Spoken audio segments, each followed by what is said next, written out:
j'ai ouvert mon restaurant avec un associé. Moi, je suis en salle et en sommellerie et mon collègue et associé est en cuisine.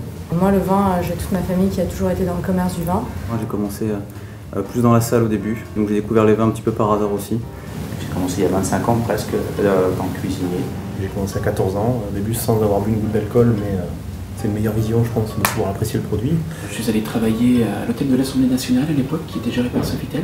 C'est quand même aussi à nous, à la base, quand même, de les pousser à cette ouverture d'esprit-là, mais tout en restant très diplomate. Et encore une fois, le principal, c'est que le client soit heureux. On est dans un monde, le vin, où il y a tellement de perceptions différentes, de sensibilités différentes, d'éducation antérieure pour chacun, donc qui va être différente, qu'on ne peut pas donner et dire la vérité, c'est ça. On n'a pas la même puissance et la même médiatisation que les chefs. Je ne pense pas que ce soit possible d'apporter une mode en tant que sommelier. Il faut insuffler bien sûr des nouvelles choses, vin blanc, fromage, etc. Mais on est souvent confronté après à ce que le client veut, effectivement. Ce qui est en train de se mettre en place et qui est intéressante, c'est le développement des champagnes qui sont non dosés ou de plus en plus extra bruts. Et champagne de vigneron, et je trouve qu'il y a maintenant de plus en plus de maisons de champagne qui se mettent. Moi, je suis plus convaincu quelque part que la forme du verre peut amener le vin vers le goût du client.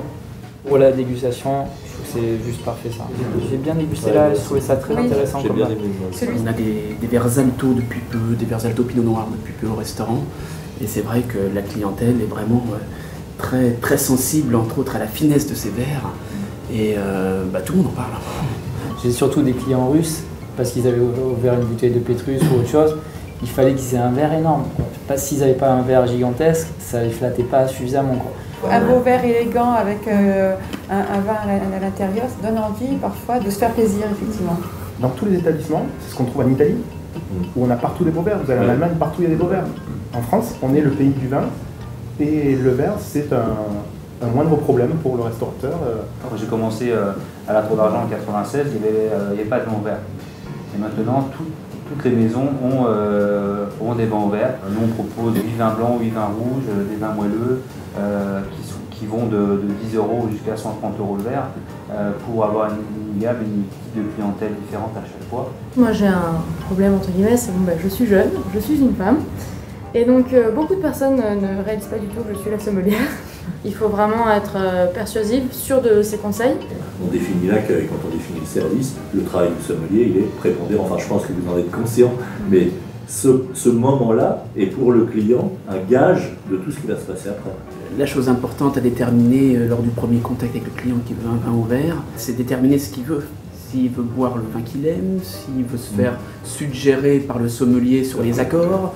L'inflation depuis 2005 sur certains Bordeaux qui sont devenus, on va dire, inabordables, où on n'a même plus intérêt à les acheter parce qu'on ne va pas les vendre, a fait que les gens se sont détournés de Bordeaux pour aller sur d'autres régions. Tous les vins sont exactement pareils, qu'on goûte d'un côté ou de l'autre. J'ai envie d'avoir de la surprise au travers de ma dégustation à cause de 3% de châteaux bordelais. Toute l'appellation bordelaise est en train de pâtir des prix qui sont montés très haut. Et de ce fait-là, en fait, il y a beaucoup de gens qui boudent le Bordeaux, alors que des rapport qualité-prix à Bordeaux, il y en a énormément. Donc, définitivement, j'aurais pas tout classé sur ma carte des vins. C'est ce que j'entends pour la plupart autour de moi, c'est on prend pas de vin au restaurant parce que voilà, c'est trop cher. Alors surtout à Bordeaux, vous avez les bouteilles dans votre cave et sur la carte, c'est 3 fois le prix.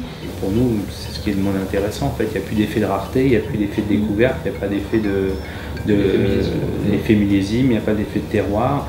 Moi, c'est une de mes spécialités, c'est l'épeautre, cuisiner comme un risotto avec des girolles de Sologne. Et effectivement, avec ce risotto, je resterai sur la Madère, un Cercial, une version un petit peu plus sèche. Trouver des vins avec des arômes aussi complexes et diversifiés, c'est pas toujours évident et on le trouve dans le Madère. Vous disiez que les sommeliers produisaient rien, oui c'est vrai, mais de la même façon les chefs ne produisent qu'avec des producteurs.